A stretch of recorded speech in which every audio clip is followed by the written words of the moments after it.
Xavier Wulf just admitted to beating his ex-girlfriend and abusing their dog. Yeah, we're going to be diving pretty deep on this one, so grab your controller and your popcorn, and let's dive into it.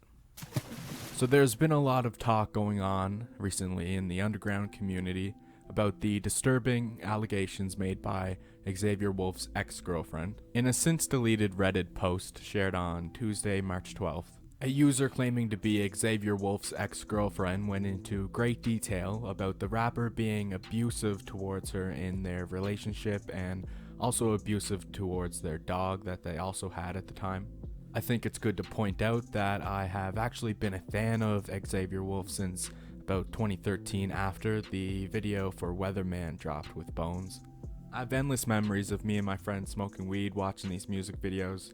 There's no doubt that Xavier Wulf is a legend in the underground rap world and was an inspiration for many new rappers. So with that being said, this video is being made by someone who actually enjoyed his music, but after everything that has come to light, I'm not sure if I will ever be listening to Xavier Wulf again.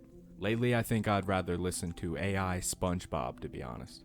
Now, to begin this story, we first have to time travel back in time to the year 2018. A little over 5 years ago. This would have been around the time Xavier Wulf dropped his East Memphis Maniac album, which was released mid-summer, July 26th. Funny enough, there's a song on the album titled A Day's Routine, and now after hearing these allegations, all I can imagine is Xavier Wulf's daily routine being him in his basement, snorting cocaine off a samurai sword. Yeah, I get that the song is not actually a full song, it's just a interlude for the album, but if you go back and listen to that track, it honestly makes my ears bleed. For those of you that don't already know the story, Xavier Wulf had bought his ex-girlfriend a 3-month-old puppy for Christmas as a present. And before I go any further, I feel like I should mention that to my knowledge, the dog is alive and well as of today, and you animal lovers can sleep peacefully tonight. Or maybe you guys won't when you hear what I'm about to say. So they decided to name this tiny little Christmas dog Ramen. And well, I guess Xavier Wulf hated Noodles with a passion because, according to his ex, he was evil and unhinged, often taking his anger out on the 3-month-old puppy. He would frequently hit the dog and throw the puppy across the room, sometimes beating it with the TV remote.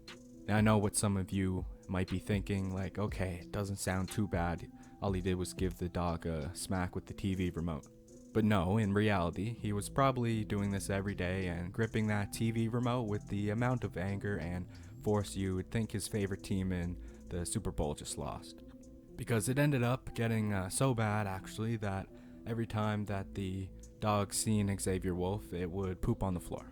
Sadly, the abuse of the dog was not the only disturbing thing that happened behind closed doors in Memphis.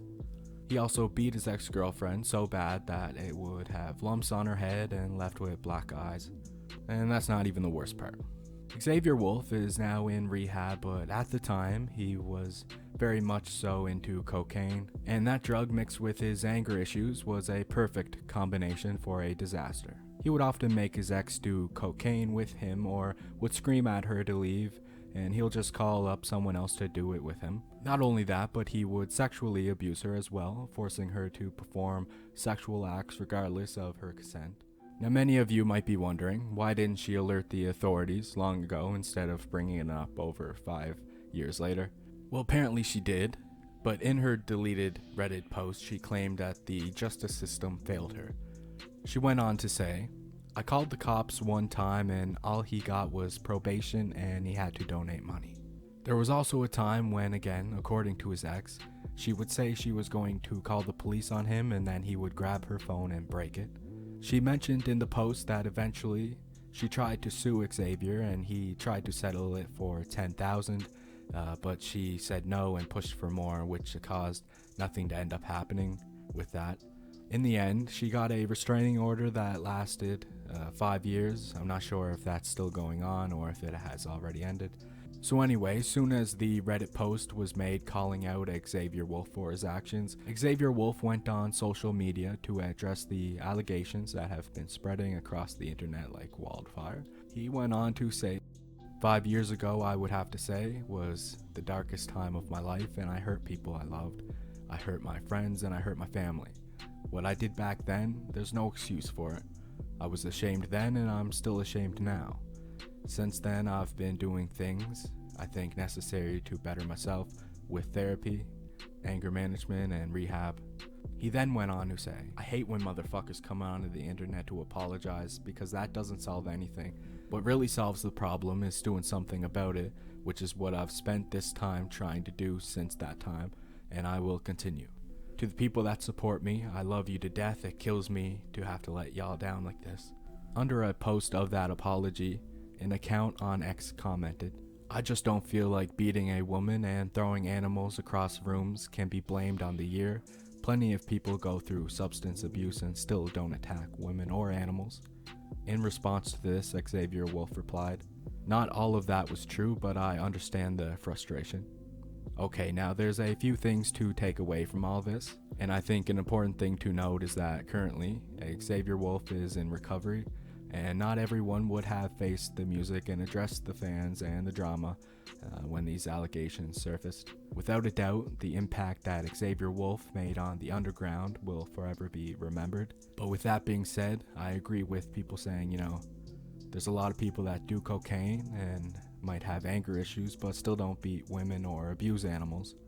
That is a very good point, and this sadly leaves a bit of a stain on his music for me personally. Again, this is just my opinion on the situation. So don't forget to subscribe and leave a comment down below with your thoughts on this and what videos you think I should make next. See you on the next dive.